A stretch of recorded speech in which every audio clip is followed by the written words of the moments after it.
আজকের ব্লগটা বুধবার। সাহেব সবসময় একটা না একটা কাণ্ড ঘটিয়ে ফেলে। কি কাণ্ড ঘটালো তাই আপনাদের সাথে আজকে শেয়ার করব।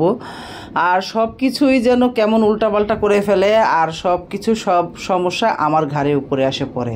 কীরকম সে মানে সকালবেলায় প্রতিদিনের মতো অফিসে চলে গেছে। আমি তো আর জানি না, ক্যালেন্ডারের ছুটিটা দেখেছিলাম একরকম, পরে দেখলাম অন্যরকম হয়ে গেল।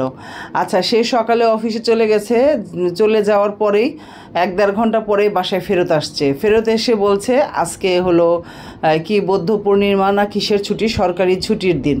তা আমি বললাম তুমি আগের থেকে জানো না? বলতেছে যে এই ছুটিটা ছিল বৃহস্পতিবার ক্যালেন্ডারে, কিন্তু এটা নাকি বৃহস্পতিবার হবে না, এটা বুধবার 22 তারিখ। এখন কি কাণ্ড বলেন। পরে তো সে চলে আসছে, আর তো আমি সকালে আবার একটু ঘুমাই। একে তো ভোরে উঠি, তারপর নাস্তা করার পরে তাকে অফিসে বিদায় দিয়ে আমি আবার ঘুমাই। তার ঘুমাতে পারলাম না, সে চলে আসছে। এসেই বলল তাহলে আমি বাজারে চলে যাই। বাজারে চলে গেছে, বাজার থেকে আসছে এই যে দেখেন কি করলো।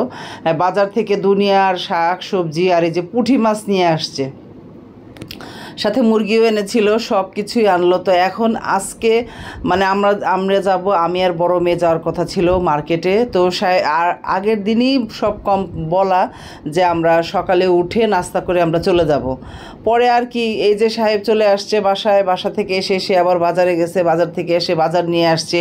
এগুলো সব গোছ গাছ করতে করতে বাস আর নেমে গেছে বৃষ্টি, ঝুম বৃষ্টি। কালকে একদম ঠিক কিন্তু 11:30 পৌনে 12টার দিকে একদম ঝুম বৃষ্টি। হায় আল্লাহ, কীভাবে বাসা থেকে বেরোবো। পরে বৃষ্টির থামা পর্যন্ত অপেক্ষা করলাম, ভাবলাম যে অপেক্ষা করে আর লাভ কি, তাহলে এই আমগুলো গুছিয়ে নেই। জিজ্ঞাসা করলাম এগুলো কী আম, পাকবে নাকি না কাঁচা আম? বলে না, এগুলো আচারের জন্য এনেছি। যাক, তাহলে এই সবগুলো এখানে কিন্তু 5 কেজি আম আছে, অনেক আম। পরে এই আমগুলো কাটলাম, কেটে মানে ফার্স্টে ভালো করে ধুয়ে নিলাম, ধুয়ে পরে চামড়া সহই কেটে নিলাম।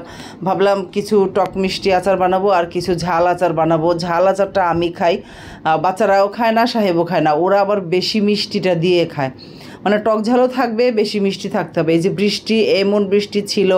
পরে থামার পরে এই যে চলে এসেছি মার্কেটে। এসেই এমন গরম, বৃষ্টি হয়েছে তাও গরমের শেষ নাই। পরে এই যে এসেই গ্যান্ডারির রস খেয়ে নিলাম। গ্যান্ডারির রস খেয়ে পরে চলে আসলাম মার্কেটের ভিতরে এসে পরে যাই দেখতেছি তাই পাগল হয়ে যাচ্ছি। মানে অনেক দিন পর এসেছি এই মার্কেটে আর কি, প্রাণের মার্কেট। আমি মনে করি এই মার্কেটে যে না আসবে শান্তি লাগবে না, ভালো লাগবে না।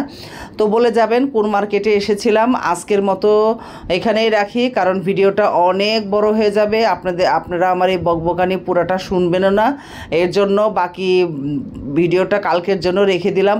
বাকি অংশ আপনাদের কালকে শোনাবো। এই তো, ভালো থাকবেন সবাই। আল্লাহ হাফেজ, আসসালামু আলাইকুম।